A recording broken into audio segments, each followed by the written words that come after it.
All right, y'all. Peace and blessings. God bless y'all. I'm Jarvis Kingston, and I hope y'all doing all right in these times that we're in. I hope y'all staying strong, y'all staying solid. You have your ups and downs, your mood swings, or you feel a certain way. I hope you stay strong through it and get back to living the way you're supposed to, all right? Staying prayed up, staying solid, staying thorough, and going day by day as you can, the best way you can, right? So today, I want to talk about these high gas prices.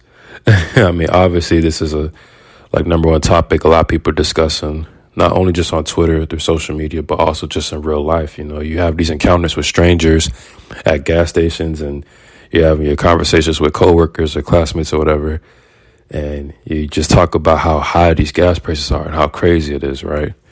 And we all understand inflation and also understand the whole war situation going on, the supply of gas and oil, and how all those things play a part. But all in all, this is really hurting so much people out here because many people are basically on their last dollars. What I mean by that is so much people are dealing with rent, bills, mortgage, utilities, taking care of their children, all these different expenses, car notes, that gas is something that just used to be so simple and easy. Now it feels like such a anxiety attack, right? It just feels so burdensome. You know what I mean? We're such in a crisis right now through this pandemic that even high gas prices are bothering people's expenses, right? Depending on what type of person you are financially, how you manage your finances, what type of job you have or income or side hustles, at the end of the day, you got to basically spend $40, $50, $60 to fill up your gas tank, depending on what type of vehicle you drive or how much gas it needs. Some people drive real big trucks and what have you. So they put 70, 80, 90 in the tank, you know what I mean? With diesel, what have you, whatnot. But all in all, it's just crazy, man, going to the gas station nowadays, you know, because I remember last year there was a gas shortage. I don't know if y'all remember that, but last year, everybody was in a panic attack. So yeah, remember last year that gas shortage that happened, I believe, 2021 or late 2020, where everybody was panicking over a shortage of gas and everybody was being all gritty and stingy and, you know, taking just a whole bunch of gas with them. That was just unnecessary, right? But now this is a different type of frenzy where the prices are just going up, you know. And, you know, you see all these funny memes and posts that people put on Twitter, how people go walk and ride a bike and all that stuff. Somebody made a Flintstone joke. But all in all, you know, it just shows you that not everybody's living good. You know, on social media, everybody likes to fake flex or act like they really got it like that, act like they're balling or what have you. But everybody's struggling in a different way. Some people struggle with transportation. Some people struggle with bills.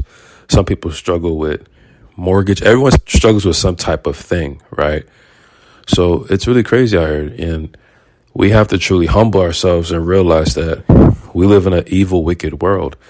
We live in a world where a system doesn't care about us. So us as people, we have to care about God.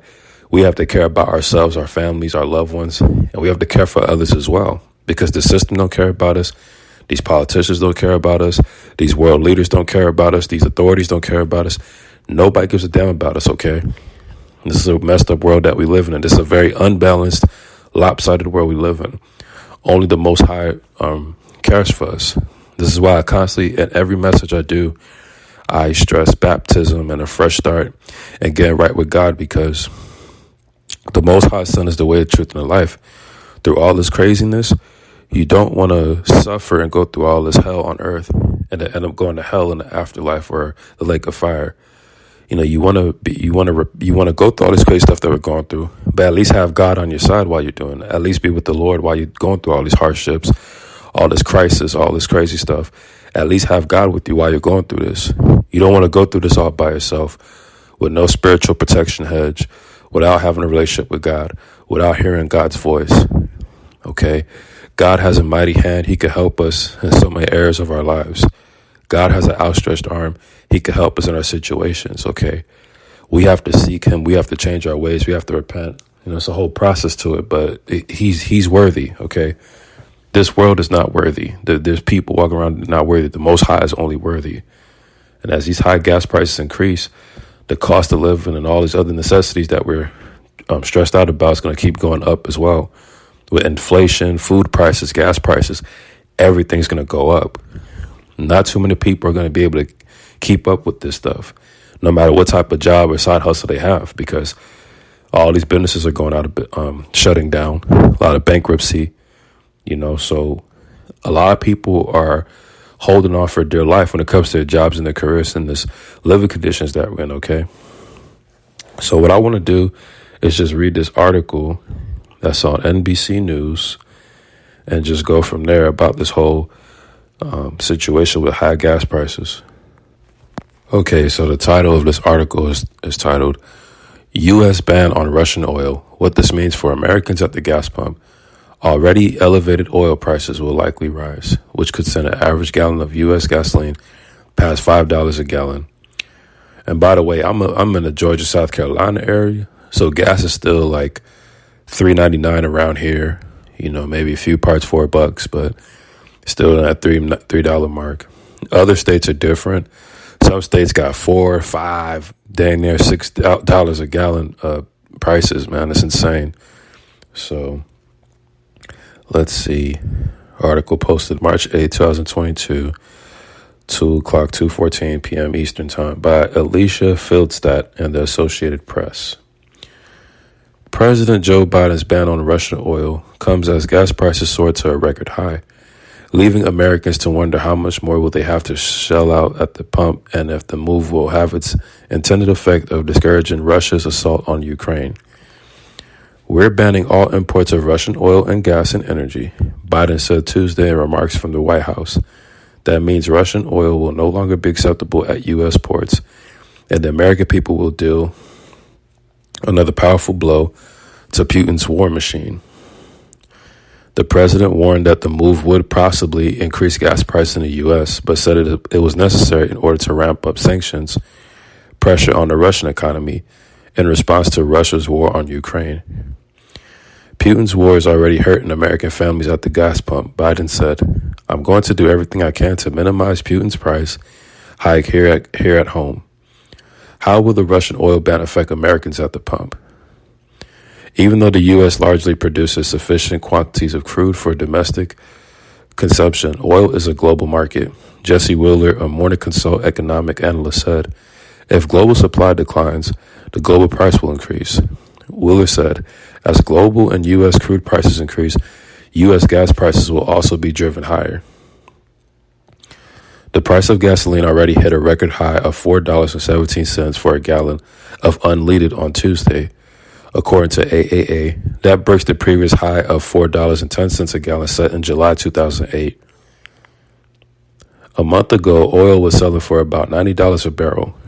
Now, prices are surging past $120 as buyers shun Russian crude, with many refiners fearing tougher sanctions against Russia could limit their options for moving supplies. Shell announced Tuesday it would immediately stop buying Russian crude oil and other energy products from the country in a phased manner. Energy analysts warned prices could climb as high as $200 a barrel for crude oil.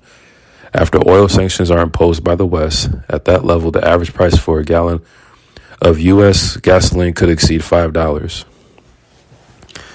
A scenario Biden and other political figures are desperate to avoid.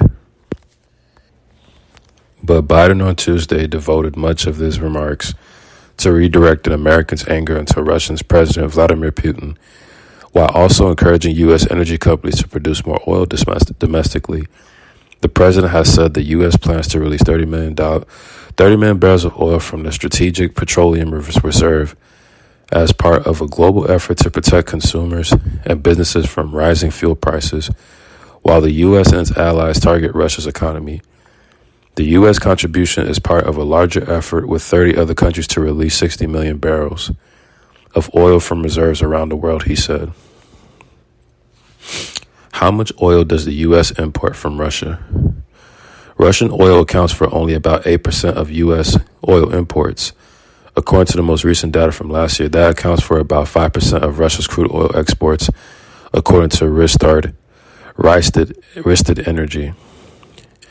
Europe, however, depends heavily on Russian oil, which accounts for about a third of its total crude oil imports, while the U.S. daily gets about 700,000 barrels of oil from Russia, Europe sources 4.5 million barrels of Russian crude per day. The U.S. produces most of its crude oil domestically, according to Morning Consult, a global business intelligence company. Of the crude oil products in the U.S. imports from elsewhere, the bulk of it comes from Canada and Mexico. How does the U.S. ban affect Russia? Since the U.S. gets so little oil from Russia, the impact on Moscow will be minimal. Europe banning oil imports from Russia would have much greater ramifications. Biden's decision to ban U.S. imports of Russian oil is noteworthy, but movement toward a European ban on imports of Russian oil and gas would be the real showstopper. Given Europe's relatively high dependence on energy supplies from Russia, Jason McCann, head of geopolitical risk and analysis at Morning Consult, said, such a move, if it materializes, would have major economic and geopolitical ramifications. We can take this step when others cannot, Biden acknowledged Tuesday, but we're working closely with Europe and our partners to develop a long-term strategy to reduce their dependence on Russian energy as well. Before Biden's remarks, the United Kingdom's Business and Energy Secretary, Kwasi Kwarteng, announced his government would phase out the import of Russian oil and oil products by the end of 2022. This transition will give the market, businesses, and supply chains more than enough time to replace Russian imports, which make 8% of UK demand. He said in a series of tweets, businesses should use this year to ensure a smooth transition so that consumers will not be affected. German Chancellor Olaf Scholz said Monday that Europe deliberately exempted Russia energy supplies from sanctions because there is currently no other way of securing Europe's supply of energy for heat generation, for mobility, for power supply, and for industry. Scholz said Germany has been working with its allies to develop alternatives to Russian energy, but that doesn't happen overnight. He added, it is therefore a conscious decision on our part to continue the activities of business enterprises in the field energy supply with Russia. Dutch Prime Minister Mark Rutte also warned that if countries move too quickly to ban Russian oil and gas, it could backfire with enormous consequences. But Dmytro Kuleba, Ukraine's foreign minister, urged in a Washington Post op Monday that, among other measures, countries should do all they can to stop buying Russian oil, which is now tainted with Ukrainian blood. So as there you can see, that whole gas situation and why gas prices are so high, because Russia is the biggest country with the supply of oil out of most countries in the world. So you already know when they go into war, everything gonna go up. So I'm saying all that to say this, man. We're in these crazy times, going through our day-to-day lives, working our jobs or going to school, whatever we're doing. And through all these hardships and things out of our control, we need to have a relationship with God. God is showing us how this world doesn't care about us. Whenever countries go to war, poor people that struggle like us, innocent people, will always be affected by it. Understand that these lawmakers, these politicians, these world leaders, these people are set for life. These people will not struggle, nor their kids will struggle, okay? They will not be affected by any of the things that they do. They will not be affected by shedding all this blood and starting all these wars and doing all this crap for resources and power, because what happens is they're already set to a point where they don't have to go through the consequences of their own bad choices. We are always going to be the recipient of that. We're always going to be the ones who, poor innocent people that have no power, no wealth, they're the ones that get hurt by all of this, okay?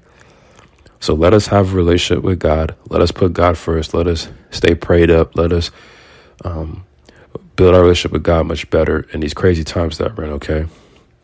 Let us keep seeking the Lord and let us just know that He is the provider, okay? He is the provider, all right? Just for a reminder, okay? So much things going on in the world. Let's focus on Christ. Let's focus on the Most High. Let's not be too heavily minded. We're no earthly good. Of course, being in this flesh, being in this system, being in this captivity, in this matrix, we still have to go through these crazy tests and whatnot, okay? But remember, God is bigger than our problems. He is bigger than our struggle. He is able. Nothing is too hard for Him, okay? He is the Savior, the Redeemer, the Bread of Life, the Lord, the Creator, the Son of the living God, the only begotten Son, the beloved Son, the Holy One of Israel, the wonderful Counselor, the mighty God, the everlasting Father, Prince of Peace, the King of Kings, the head of the church, the Almighty, the Alpha and Omega, the Master, the King of Jews, the High Priest, the Prophet, the Teacher, the Emmanuel, the Advocate, the Mediator, the Judge, the Chief Cornerstone, the Author and the Finisher of our faith, the Lamb of God, the Good Shepherd, the Shepherd and Bishop of souls, the Word, the Fountain of living waters, the Rock, the Messiah, the True Vine, the Branch, the Bridegroom, Day and Spring, the Shalom, the Lion of the Tribe of Judah, the Bright and Morning Star, the Image of the Visible God, the I Am, the Son of Man, the Carpenter, the Way, the Truth, and the Life, the King of Israel, and Christ, okay? Just a reminder that we serve a great God. In the midst of chaos and war, we still serve a great God, so let's keep staying prayed up in these times that we're in, okay? If you're having transportation issues or car issues or issues with staying on top of your finances, I would encourage you to have a good relationship with God. I would encourage you to probably try to find a new side hustle or find a new job or gig to help you survive and get some nice financial, emotional support if you can while you're going through these hardships. I pray to God that whoever listens to this message, I pray that you get baptized, you start your life well for the Lord. I pray that you get through these hardships and these crazy times and these trials and tribulations. I pray that you become more stronger and more wiser. I pray that you make better decisions. And I pray that you handle things much better in your everyday life. I'm Jarvis Kingston. I got much love for y'all. God bless y'all. Peace.